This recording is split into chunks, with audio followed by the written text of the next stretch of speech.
इस्लाम ने औरत को क्या मकाम दिया? कुरान और सुन्नत की रोशनी में एक ईमान अफरोज बयान। बिस्मिल्लाहिर्रहमानिर्रहीम। अस्सलामु अलैकुम वरहमतुल्लाहि वबरकातुहू। आज हम एक ऐसे मौजू पर बात करेंगे जिसके बारे में दुनिया में बहुत सी गलत फहमियां पाई जाती हैं, और वो है इस्लाम में औरत का मकाम। कुछ लोग कहते हैं कि इस्लाम ने औरत को महदूद किया, लेकिन अकॉर्डिंग हम तारीख का मुताला करें तो मालूम होता है कि इस्लाम से पहले औरत की जिंदगी निहायत तकलीफ दे थी। जमाना जाहिलियत में बेटी की पैदाइश को बायसे आर समझा जाता था। बाज लोग अपनी मासूम बेटियों को जिंदा दफन कर देते थे। औरत को विरासत में हिस्सा नहीं मिलता था, उसकी राय की कोई अहमियत नहीं थी, बल्कि बाज जगह उसे खुद भी विरासत का हिस्सा समझा जाता था।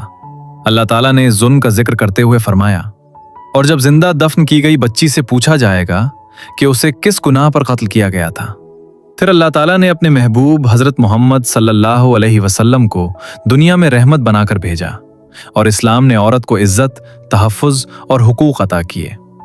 इस्लाम ने सबसे पहले ये ऐलान किया कि अल्लाह के नज़दीक इज्जत का मेयार न मर्द है न औरत, बल्कि तक़वा है। अल्लाह ताला फरमाता है, बेशक अल्लाह के नज़दीक तुम में सबसे ज्यादा इज्जत वाला वो है जो सबसे ज्यादा परहेजगार है। इस्लाम ने औरत को विरासत में हिस्सा दिया। अल्लाह ताला ने फरमाया, मर्दों के लिए भी विरासत में हिस्सा है और औरतों के लिए भी विरासत में हिस्सा है। इस वक्त दुनिया की बहुत सी कौमों में औरत को विरासत का हक हासिल नहीं था, लेकिन इस्लाम ने 1400 साल पहले ये हक दे दिया। नबी करीम सल्लल्लाहु अलैहि वसल्लम ने औरतों के साथ हुस्न सलूक की खुसूसी तालीम दी। आप सल्लल्लाहु अलैहि वसल्लम ने फरमाया, औरतों के साथ भलाई करने की वसीयत कबूल करो। एक और हदीस में आप सल्लल्लाहु अलैहि वसल्लम ने फरमाया, तुम में सबसे बेहतर वो है जो अपने घर वालों के लिए सबसे बेहतर हो, और मैं अपने घर वालों के लिए तुम सबसे बेहतर हूं। जरा गौर कीजिए, रसूलुल्लाह सल्लल्लाहु अलैहि वसल्लम ने अजमत का मेयार दौलत, ताकत या शोहरत नहीं बनाया, बल्कि ये बताया कि बेहतरीन इंसान वो है जो अपने अहले खाना के साथ बेहतरीन अखलाक रखे।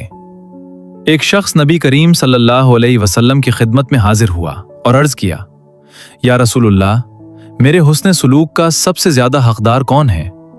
आप सल्लल्लाहु अलैहि वसल्लम ने फरमाया, तुम्हारी माँ। उसने दोबारा पूछा, फिर कौन? आप सल्लल्लाहु अलैहि वसल्लम ने फरमाया, तुम्हारी माँ। तीसरी बार पूछा, फिर कौन? आप सल्लल्लाहु अलैहि वसल्लम ने फरमाया, तुम्हारी माँ। चौथी बार पूछा, फिर तुम्हारा बाप। सोचिए, माँ का मकाम 3 मर्तबा बयान करना इस बात की दलील है कि इस्लाम ने औरत को कितनी अजीम इज्जत अता की। इस्लाम ने बेटी की परवरिश को भी जन्नत का जरिया करार दिया। नबी करीम सल्लल्लाहु अलैहि वसल्लम ने फरमाया कि जो शख्स अपनी बेटियों की अच्छी तरबियत करे और उनके साथ हुस्न सलूक करे, वो उसके लिए जन्नत का सबब बनेगी। लिहाजा औरत कमजोर नहीं, बल्कि अल्लाह की एक अजीम नेमत है। वो बेटी है तो रहमत, बहन है तो इज्जत, बीवी है तो सुकून, और माँ है तो जन्नत तक पहुंचने का जरिया। आज जरूरत इस बात की है कि हम मुआशरे की रस्मों को नहीं, बल्कि कुरान और सुन्नत को अपनाएं। अपनी माँओं, बहनों, बेटियों और बीवियों के साथ मोहब्बत, इज्जत और इंसाफ का मामला करें, क्योंकि यही रसूलुल्लाह सल्लल्लाहु अलैहि वसल्लम की तालीम है। अल्लाह ताला हमें ख़वातीन के हुकूक अदा करने, उनका एहतराम करने और कुरान और सुन्नत के मुताबिक जिंदगी गुजारने की तौफीक अता फरमाए।